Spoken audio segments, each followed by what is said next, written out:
అరవింద్ గారు, ఏంటి రాజకీయంగా బాస్లు ఎవరు, ఏం జరిగింది, ఇన్వెస్టిగేషన్లో బయటపడిన విషయాలు ఏంటి?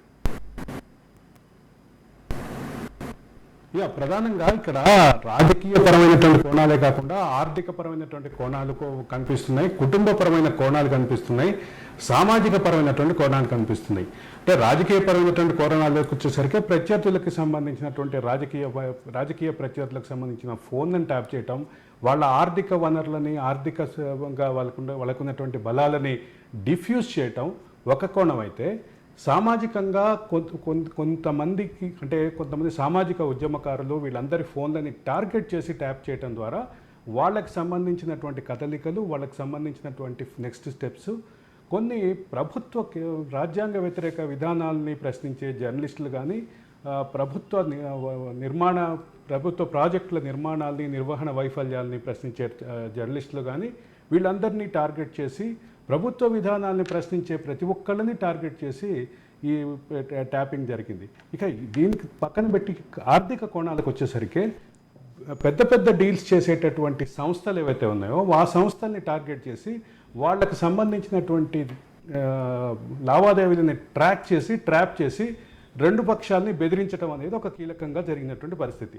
అది దానికి సంబంధించినటువంటి పలు ఫిర్యాదులు కూడా ఇప్పుడు పంజగుట్ట పోలీసులకు కానీ సిట్టుకు కానీ వస్తున్నటువంటి పరిస్థితి ఉంది. మనం అంటే ప్రధానంగా ఇక్కడ గతంలో పోలీస్ శాఖలో పనిచేసిన రెడ్డన్న గారికి తెలిసి ఉంటుంది. ఆయన ఆల్రెడీ దానికి సంబంధించిన ప్రస్తావన కూడా చేశారు. ఇంటెలిజెన్స్ యాక్ట్ అనేది ప్రభుత్వాన్ని, సమాజాన్ని, దేశాన్ని రక్షించడం కోసం ఇచ్చినటువంటి ప్రొవిజన్ని అది మిస్యూజ్ చేసినటువంటి పరిస్థితి కనిపిస్తోంది ఇప్పుడున్నటువంటి గత ప్రభుత్వం.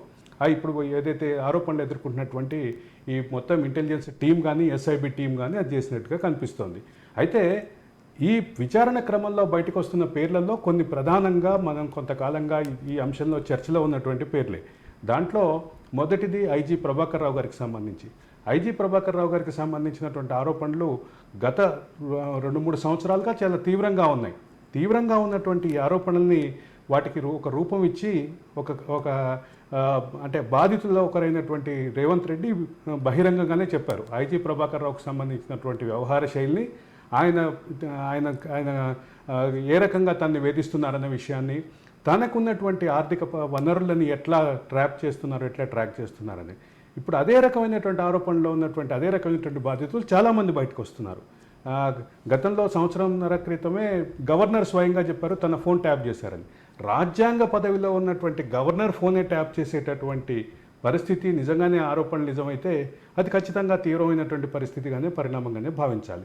ఇది 1885 టెలిగ్రాఫిక్ యాక్ట్ ఉల్లంఘన నుంచి మొదలు పెడితే ప్రైవసీని అంటే రైట్ టు లీవ్ అనేటటువంటి ప్రాథమిక హక్కుని కూడా హరించేటటువంటి చర్యగా, నిర్ణయంగా భావించాలి. అరవింద్ గారు, ఇక్కడ 2 విషయాలు. మొదటిది ప్రభుత్వానికి సంబంధించి, ప్రభుత్వ అవసరాలకు సంబంధించి, సరే ఒకవేళ నిజంగానే ప్రతిపక్ష నాయకుల మీద నిఘా పెట్టాల్సిన అవసరం వాళ్ళకి కనిపించి చేయడం అన్నది ఎంతో కొంత దాన్ని యాక్సెప్ట్ చేయొచ్చేమో. కానీ ప్రైవేట్ వ్యక్తుల మీద, బిజినెస్ మ్యాన్ల మీద, ఎందుకంటే మనకి ఇప్పుడు నిన్న వచ్చిన లిస్టులో అంటే రాష్ట్రానికి సంబంధించిన కీలకమైన నాయకులతో పాటు రామేశ్వరరావు లాంటి వాళ్ళు, మెగా కృష్ణారెడ్డి లాంటి వాళ్ళు, సంజయ్ శ్రీధర్ లాంటి వాళ్ళు, ఇట్లాంటి వాళ్ళందరి పేర్లు కూడా ఆ లిస్టులో కనిపిస్తున్నాయి అని అంటే ఎవరిని వదిలిపెట్టలేదా అన్న ఒక అనుమానం కూడా చాలామందిలో వస్తుంది. ఇంకా మీడియాకు సంబంధించిన వాళ్ళైతే మనం చేస్తున్నాము, ఉద్యమకారులకు సంబంధించిన పేర్లు అయితే రెగ్యులర్గా వినిపించేవి. అయితే ఇక్కడ ప్రధానంగా ఉన్నటువంటి ఆరోపణలు ఇవైతే ఇంతకంటే ఫన్నీ ఆరోపణలు కొన్ని ఉన్నాయి. అది అంటే అవి వాటి గురించి ఆలోచిస్తేనే వ్యక్తిగత జీవితాల్లోకి ఈ వ్యవస్థ ఎంతగా చొచ్చుకుపోయింది అనే బాధాకరమైనటువంటి పరిస్థితి కనిపిస్తోంది. కొంతమంది ప్రముఖులు, అదే పార్టీ నాయకుల ప్రముఖుల భార్యల ఫోన్లు కూడా ట్యాపింగ్లో గురవటం అనేది ఎంత తీవ్రమైనటువంటి పరిణామంగా భావించాలి. వాళ్ళకు ఉండేటటువంటి వ్యక్తిగత జీవితాన్ని మొత్తం పబ్లిక్ లైఫ్లోకి, వ్యక్తుల మొత్తం సర్వైలెన్స్లోకి తీసుకొచ్చి వాళ్ళ వ్యక్తిగతమైనటువంటి సంభాషణలు కూడా ట్రాక్ చేసేటటువంటి పరిస్థితి కనిపించింది.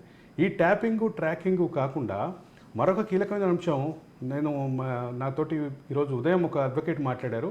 ఆయన మునుగోడు ఎన్నికల సందర్భంగా వేసినటువంటి ఒక పిటిషను విచారణకి వస్తోంది, ఆ విచారణకు వస్తే కేసీఆర్ కన్విక్ట్ అవుతారన్న అనుమానంతో ఆయన ఫోన్ ట్రేస్ చేసి ఆయనని యాక్సిడెంట్కి గురి చేశారు అని చెప్పి ఆయన మనతోటి ఆయన అభిప్రాయాన్ని పంచుకున్నటువంటి పరిస్థితి ఉంది.